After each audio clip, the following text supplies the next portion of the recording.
Greenland 2 migration movie review. ఈ movie 1 hour and 37 మినిట్స్‌తో Prime and Lionsgate ప్లేలో stream అవుతుంది. ఇంకా ఈ మూవీ ఎలా ఉందంటే, మూవీ స్టార్ట్ చేయడం గైస్ కొంచెం బాగా స్టార్ట్ చేస్తారు. అలాగే కొంచెం డిఫరెంట్‌గా స్టార్ట్ చేస్తారు. అంటే స్టార్టింగ్‌లో ఏంటంటే ఒక డిఫరెంట్ వరల్డ్‌లోకే తీసుకువెళ్తున్నట్టు అలా చూపిస్తారు మనకి. ఇంకా మూవీలో స్టార్టింగ్ ఒక 40 మినిట్స్ ఏంటంటే చాలా అంటే చాలా బాగా వెళ్తుంది.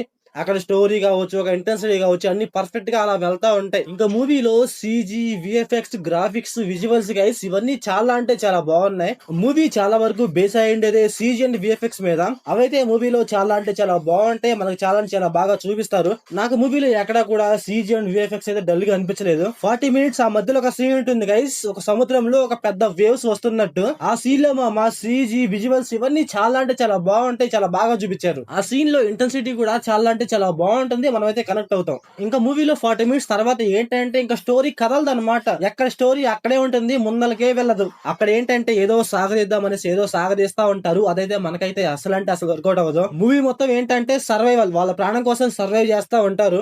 అలాంటప్పుడు ఏంటంటే మనకైతే మూవీలో చాలా వరకు ఇంటెన్సిటీగా ఉండాలి. కాకపోతే ఏంటంటే మూవీలో స్టార్టింగ్ లో అయితే ఇంటెన్సిటీగానే ఉంటది.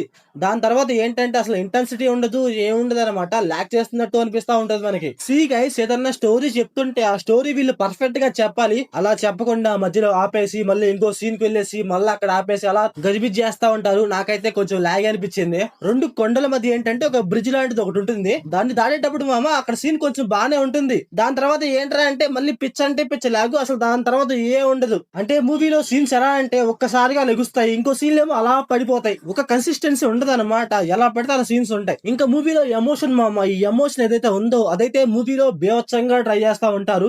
కాకపోతే నాకైతే అసలు అంటే అసలు వర్కౌట్ అవ్వలేదు. ఇదో క్లైమాక్స్ లో 1 or 2 సీన్స్ లో కొంచెం ఓకే ఓకే అనిపించింది తప్పితే ఇంకా స్టార్టింగ్ లో ఏదో ట్రై చేస్తా ఉంటారు కానీ అదైతే నాకైతే అసలు అంటే అసలు వర్కౌట్ అవ్వలేదు. అసలు ఎందుకు ట్రై చేస్తారా అనిపించింది. అనవసరం అనమాట అక్కడ ట్రై చేయడం కూడా. ఎందుకంటే మూవీ అక్కడ ఇంటెన్సిటీగా వెళ్తా ఉంటది, దాన్ని పక్కన పెట్టేసి ఏదో ఎమోషన్ ట్రై చేస్తా ఉంటారు. అదైతే నాకైతే వర్కౌట్ అవ్వలేదు. ఇంకొకటి ఏంటంటే మూవీలో ఓన్లీ మన హీరో అండ్ వాళ్ళ ఫ్యామిలీ సైడే చూపిస్తారు. మూవీలో ఇంకా చాలా మంది ఉంటారు, వాళ్ళకి కష్టాలు అంటే వాళ్ళు అసలు చూపించరు అనమాట. ఏదో అలా వచ్చి అలా వెళ్తా ఉంటారు. మూవీలో చాలా క్యారెక్టర్స్ ఉంటాయి, చాలా మంది ఉంటారు, వాళ్ళు ఎవరిని చూపించకుండా ఏదో ఓన్లీ మన హీరో వాళ్ళ ఫ్యామిలీని చూపిస్తే ఏదో అలా తీసుకువెళ్తా ఉంటారు. వాళ్ళకు కూడా కష్టాలు ఉంటాయి, వాళ్ళు కూడా చూపిస్తే కొంచెం బాగుండి అనిపించింది నాకైతే. ప్రపంచం అంతం అవుతుందా అన్నప్పుడు అందరికీ కష్టాలు ఉంటాయి, వాళ్ళకి కూడా చూపిస్తే నాకైతే కొంచెం బాగుండి అనిపించింది. కాకపోతే ఏంటంటే మూవీలో ఓన్లీ మన హీరో అండ్ వాళ్ళ ఫ్యామిలీ పర్ఫెక్ట్ లో చూపిస్తాడు అంతే.